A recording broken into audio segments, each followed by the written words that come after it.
मानव के हितकारी वृक्षों की रक्षा के लिए, मानव के लिए हितकारी पशुओं पक्षियों की रक्षा के लिए, मानव के लिए हितकारी खाद्यान्नों की रक्षा के लिए, मानव जीवन के लिए हितकारी संबंधों की रक्षा के लिए, और बहुत व्यापक दायरा है इस बात का जो मैं आपसे कह रहा हूँ कि जो कुछ भी हितकर है उसकी रक्षा के लिए, संस्कारों की रक्षा के लिए, मर्यादाओं की रक्षा के लिए पर्वों की एक अटूट श्रृंखला हमारी चलती रहती है।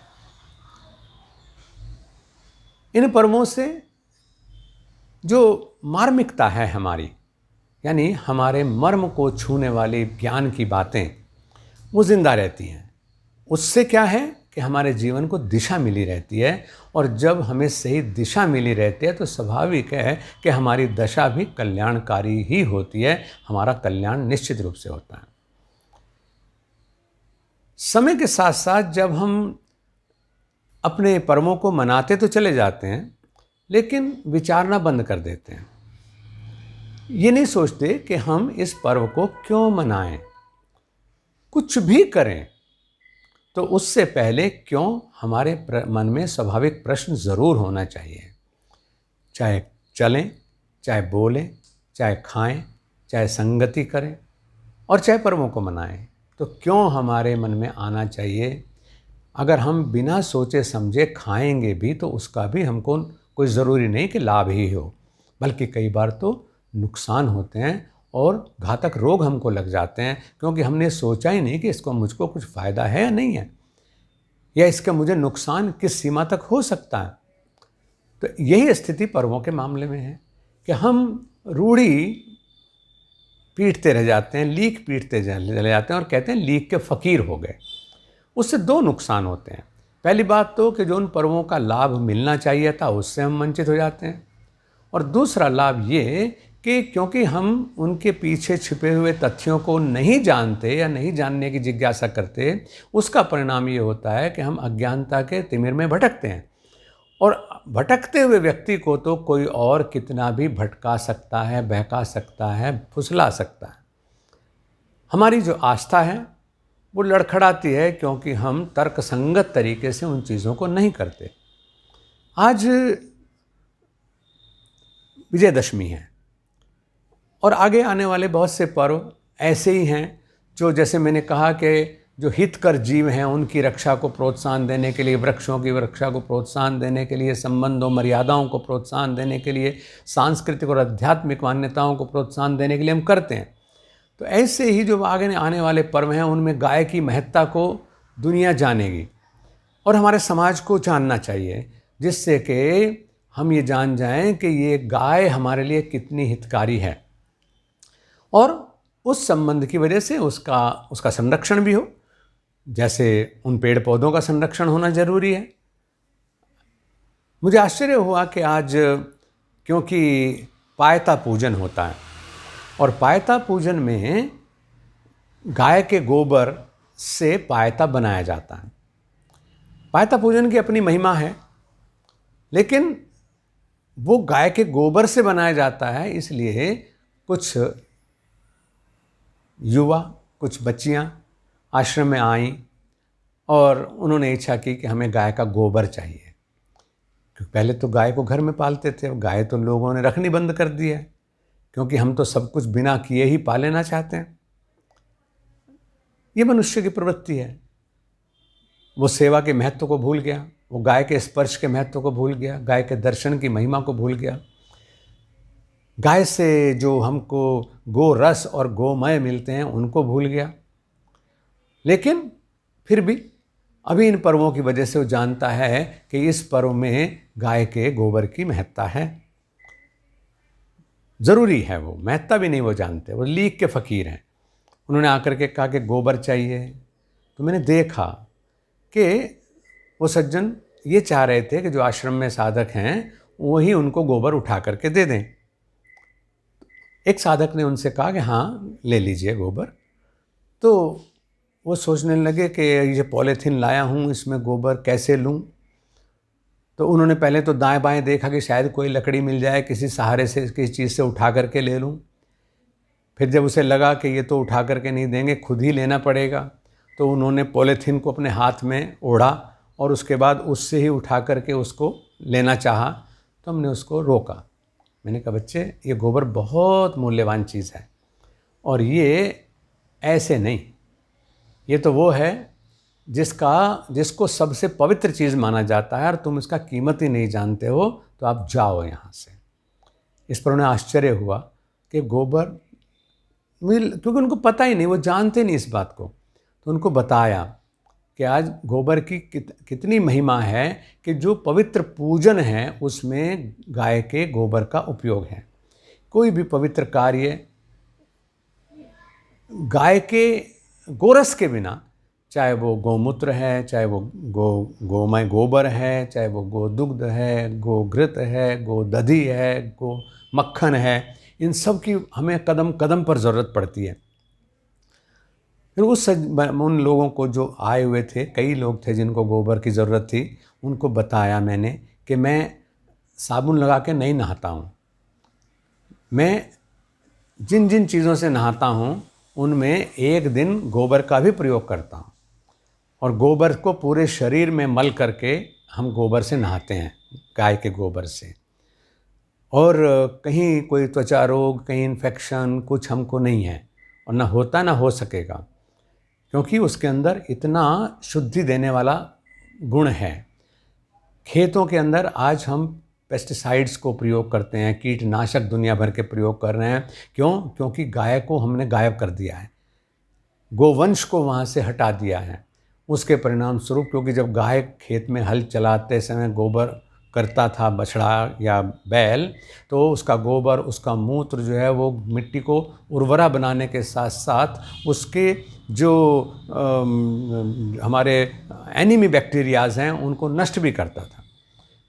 यहाँ तक कि जो मैला बच्चा घर में कर दे, पॉटी कर दे छोटा बच्चा, तो उसके ऊपर गाय की राख डाली जाती थी, गाय के गोबर की राख डाली जाती थी, जिससे कि दुर्गंध भी न फैले और उसको साफ करने में आपको कोई दिक्कत ना हो। बहुत से रोगों में गाय का जो गोबर की राख है, यहाँ तक कि उसकी शोधक शक्ति इतनी थी कि उससे बर्तन मांजने का कार्य, हाथों को मांजने का कार्य, दांतों को साफ करने का कार्य, ये उससे किया जाता था। और इसकी औषधीय महिमाएं, उनसे ग्रंथ भरे पड़े हैं कि आज जो प्रजनन होता है प्रसूति में, यानी डिलीवरी होती है, तो डिलीवरी में पेन्स क्रिएट करने के लिए तरह तरह की औषधियाँ महिलाओं को दी जाती हैं। हमारे यहाँ परंपराएं रही कि जो गाय के गोबर का रस है, मतलब उसको दे करके केवल डिलीवरी ही सामान्य नहीं की जा सकती, बल्कि अगर किसी को बालक पेट में मर भी गया है तो उनको भी मतलब गोबर के प्रयोग से उस बच्चे को निकाल करके उस महिला की जान को बचाया जा सकता था। जापान के अंदर जब नागासाकी और हिरोशिमा पर बमबारी हुई तो वहाँ पर अस्तित्व का संघर्ष हुआ और उस समय भी मतलब जो गाय के गोबर हैं, मतलब उनके प्रयोग के द्वारा ये देखा गया भारत के अध्ययन करके, और वो ये कि जो घरों की लिपाई गोबर से होती है तो वो परमाणु विकिरण से मुक्त रहते हैं घर। तो गोबर के रस में भीगे हुए कपड़े को ओढ़ करके लोगों ने अपने आप को जो परमाणु का हानि है उससे बचाने की कोशिश की और उसमें सफल हुए लोग। तो यानी इतनी महिमा गोबर की, लेकिन दुर्भाग्य ये कि हम उस गोबर की महिमा को भूल गए और आज बच्चे गोबर को छूने में सोचते हैं, उसको बल्कि कहते हैं गाय की पॉटी है। ये शब्द भी कहाँ से आ गया? ये बिल्कुल ऐसे ही हो गया जैसे हैप्पी दशहरा, क्योंकि जहाँ हैप्पी दशहरा हो गया, जहाँ हैप्पी दिवाली आ गई, जहाँ हैप्पी होली हो गई, समझ लीजिए कि इन्हें अपने पर्वों के बारे में कुछ नहीं पता। आज विजयदशमी की शुभकामनाएं, आज दशहरा की शुभकामनाएं, आज गोबर के द्वारा जो है लेपन करके और गाय के गोबर से जो दशहरा का प्रतिरूप बनाते हैं, यानी वो इतना महत्वपूर्ण है कि उसमें पायता पूजन होता है। पायता पूजन की महिमा के बारे में भी मैं आपसे चर्चा करूंगा, लेकिन उसमें हम जो गाय के गोबर की महिमा है उसको नकार नहीं सकते। इसमें खास तौर से मतलब जो गाय के बारे में तो इतना ज़्यादा कहा गया कि तृणम चरंती अमृतम क्षरंती, यानी गाय जो है वो कौन सा घास खाती है? दूर्वा खाती है। कुछ समय पहले मैंने अपने साथियों से चर्चा की थी कि मैंने कैसे अपने स्वास्थ्य की रक्षा के लिए, पवित्रता उसमें बनाए रखने के लिए दूर्वा का प्रयोग किया। और जो दूर्वा का प्रयोग करने वाले तो हमारे यहाँ दुर्वासा जैसे ऋषि भी रहे हैं, तो आज की परंपरा में वो क्यों नहीं हो सकते? तो दूर्वा का प्रयोग, ऐसी गाय जो है वो दूर्वा खाती है। और दूर्वा वो घास है जिसके अंदर कहते हैं कि जब देवासुर संग्राम में अमृत कलश के ऊपर द्वंद्व हुआ, युद्ध हुआ, तो उस स्थिति में उस अमृत कलश की से कुछ अमृत की बूंदें जगह जगह छिटकती चली गई। तो वहाँ पर अमर तत्व जो है जिंदा है, चाहे वो कुशा के अंदर है, कुशा जब एक घास होती है उसके अंदर है, चाहे वो दूर्वा के अंदर है, और चाहे वो उन तीर्थों के अंदर है जहाँ पर हमारे जो कुंभ जो हैं आज मनाए जाते हैं, पर्व मनाए जाते हैं। तो वो गाय जो दूर्वा का सेवन करती है तो उसका जो क्षरण है, चाहे वो गोबर के रूप में है, चाहे वो गोमूत्र के रूप में है, या यहाँ तक कि उसका जो दूध है, दही है, मक्खन है, घी है, उन सब में अमृत है। और उस अमृत की पराकाष्ठा ये बताए कि गाय का स्पर्श भी हमको अमरता देने वाला है, यानी हमारी जीवनी शक्ति को बढ़ाने वाला है, जीवन काल को बढ़ा देने वाला है, और जो जीवन के लिए घातक रोग हैं उनसे हमारी रक्षा करने वाला है। धन्य हैं वो नादान बच्चे, वो युवा, वो बच्ची हैं जो आज गोबर लेने के लिए आश्रम में आई थी और वो गोबर को बिना हाथ लगाए पाना चाहती थी। गोपालन तो बहुत दूर की बात हो गई, वो चाहते हैं कि गोबर उनको वो छुएं भी नहीं, वो चाहते हैं कि गोबर उनको कोई और दे दे और वो जा कर के रस्म पूरी कर लें। धन्य हैं वो जिनकी वजह से आज मुझे उनसे भी इस बारे में चर्चा करने का मौका मिला, और मुझे लगा कि ये तो सबके हित की बात है कि गाय के गोबर को स्पर्श करने में अपना सौभाग्य समझिए। गौ सेवा ये मत सोचो कि अगर आपने गाय नहीं आपके यहाँ है तो आप नहीं कर सकते, या अगर आप गौ सेवा के लिए सोचते हैं केवल गाय माता के लिए रोटी रोज़ निकाल दें, बहुत अच्छी बात है, वो होनी चाहिए, लेकिन थोड़ा सा आगे बढ़ना सीखिए। गाय के लिए मतलब गोग्रास निकालिए, लेकिन जब गाय के आश्रम में जाएं और गाय को का दर्शन करें तो कोशिश करिए कि अगर वहाँ पर गोबर है तो उसको अपने हाथ से हटाने का सौभाग्य प्राप्त करिए। अपनी हाथ से गाय अगर इरिटेट नहीं हो रही है तो उसको छूने का सुख महसूस करिए और उसका स्वास्थ्य लाभ जो है वो अपने लिए प्राप्त करिए।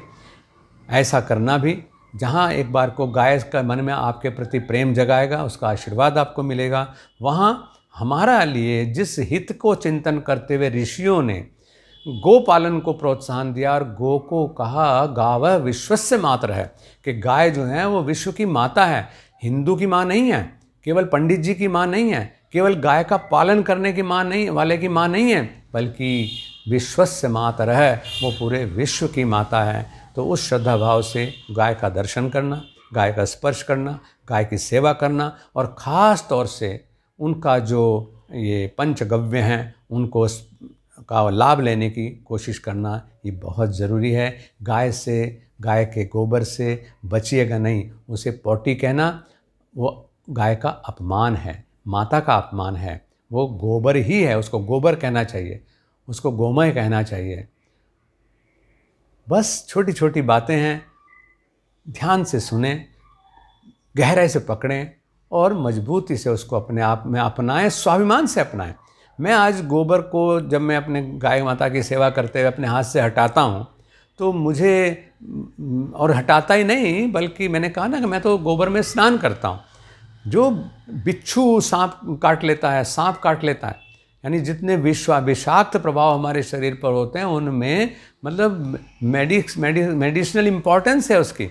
जो सांप से काटा हुआ शरीर है सर्पदंश का, उनको पूरे शरीर को गोबर में दबा करके रख देते हैं जिससे कि विष का हरण हो और वो व्यक्ति जो है जल्दी से चेतना में लौट आए।